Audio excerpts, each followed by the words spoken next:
It's no secret that Leica's M-series cameras remain some of the most desirable rangefinders in photography, as even the aging 35mm bodies of yesteryear still fetch hefty prices secondhand. With the launch of the all-new M11, Leica builds upon nearly 5 years of M10 refinement, cherry-picking elements from the D, the P, and the R edition cameras in order to create one of the most flexible models in M-series history. At $8,995 for a body alone, however, it is eye-wateringly expensive. Having spent some time with an M11 and Leica's Summilux 50mm 1.4, we take a closer look to see if this neo-retro rangefinder lives up to the red dot's renown. Leica cameras are notorious for their striking Bauhaus aesthetic, and the M11 is certainly no exception. As much as it is a highly capable camera to look through, it's also a beautiful piece of equipment to look at. From the old-school silver chrome to the leatherette black grip, everything about the body keeps with the classic M-series look. But then again, that's to be expected. You know exactly what you're getting with that red Leica logo, and the M has changed very little over the course of its nearly 70-year history. Those who are familiar with the M10 will find the M11 to be an easy switch. The dimensions are identical from camera to camera, coming in at 5.47 inches long by 1.51 inches wide by 3.14 inches tall.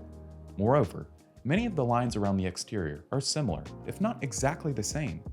Of course, there are some subtle differences here and there. The viewfinder disrupts the top plate's clean line, and the sides of the display are now flush with the body. However, by and large, they're very similar beasts. And that's a good thing, because it means that the M11 naturally nestles into your hands, especially when paired with a hefty prime like the Summilux 50mm 1.4. Interestingly, your M11's materials and weight will ultimately depend on which colorway you choose. The silver on black model we had in for review featured a full metal housing made of a combination of magnesium and brass. Along with giving the camera a bit of extra heft, it's a solid 1.41 pounds. This also means that it'll develop that characteristically Leica patina with use. By contrast, the black on black colorway is built with a scratch-resistant aluminum top plate with a grippy textured finish. While it might not wear quite the same, this allows it to come in a full 20% lighter at 1.17 pounds respectively. Leica has kept its iconic M-series camera design pretty consistent since the M3 debuted way back in 1954, even down to the bottom plate. After all, what need is there to fix something that isn't broken? With the M11, however, the red dot decided to switch things up in order to finally bring the design into the modern day.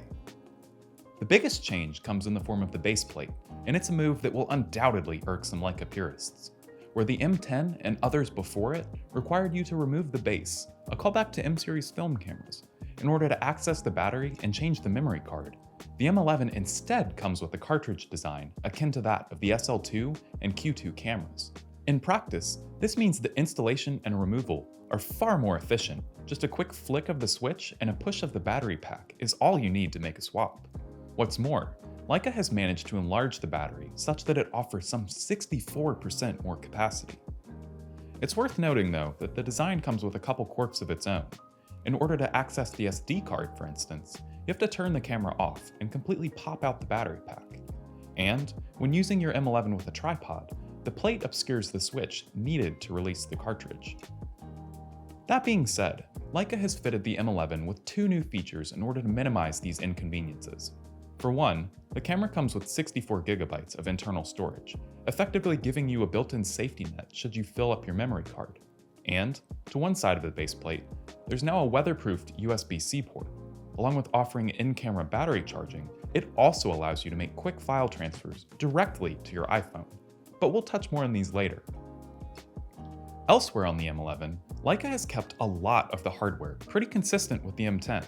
The ISO wheel is still a physical unit, pressing and depressing with a solid Leica thunk.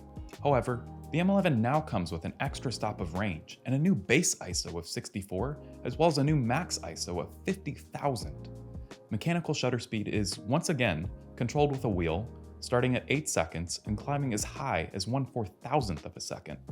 Of course, there's also an automatic mode should you want to leave part of the exposure up to the camera.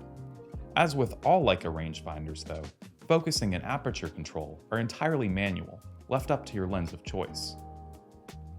Interface-wise, The main changes that Leica has made are that the function button of the front of the body has been relocated to the top plate, and that the 3 buttons to the left of the display now read Play, Function, and Menu, rather than Live View, Play, and Menu as they did on the M10. The third function button is accessed by a quick press of the rear thumb wheel, followed by a second input by either of the other 2 function buttons. When shooting, a short press will bring up the last selected menu option, while a long press brings up the menu of available menu options. The thumb wheel itself can be set to pretty much anything, like focus assist, exposure compensation, or even mechanical shutter actuation. Though the 4-way rocker switch hasn't changed, it is now used only for navigation and confirmation. That is to say, pressing the central button doesn't bring up a status screen as it did in the M10. All of that relevant status information is now included on the quick menu screen. Rounded out by a new, high-resolution 2.3 million dot LCD screen, the result is an M-series camera that stays true to the Rangefinder's history whilst vastly improving the overall user experience. While Leica's updates to the exterior of its M-system camera are mostly incremental, inside it's a markedly different animal. For starters, the M11 boasts an all-new, full-frame, backside illuminated CMOS sensor, recording in 14-bit color depth and enabling 60, 36, and 18 megapixel still images via a process known as pixel binning. When shooting, the former offers the most detail, whereas the latter 2 options boast faster camera performance, improved dynamic range, up to 15 stops, extended burst lengths, and of course, smaller files. And here's the thing, switching resolutions is incredibly simple, accessed in the quick menu, much in the same way you change RAW or JPEG file quality on any other camera. And that's not all. Along with the new and improved sensor, Leica has fitted the M11 with the same Maestro 3 processor used on the SL2 and Q2. As such, it's super responsive no matter what resolution you're shooting at, with minimal buffering and intuitive menu operation. Like previous Leica cameras then, it's super easy to get acquainted with the M11. There's no need to hunt through pages and pages of menus to find what setting you're looking for. With just a couple tabs from the rocker switch, you can quickly arrive at your desired input. The Maestro 3 processor also enables a lightning-fast electronic shutter. With a max electronic shutter speed of up to 1/16,000th of a second, the M11 allows you to shoot wide open, even in broad daylight. And because the camera offers multi-field metering in rangefinder mode, a first for the system, it couldn't be easier to achieve the correct exposure. Arguably the best update the M11 brings, however, is the added 64 gigabytes of internal storage. Beyond offering a safety net in the event you forget your SD card or fill it up, this also means you have 5 options for how the camera allocates your files.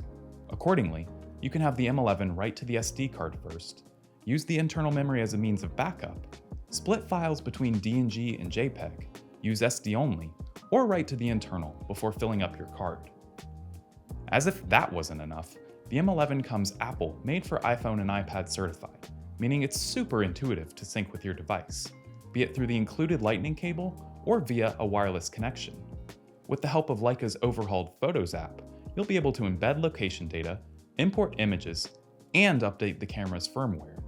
Moreover, you can use either the cable or in-camera Wi-Fi for remote control and tethering with the M11.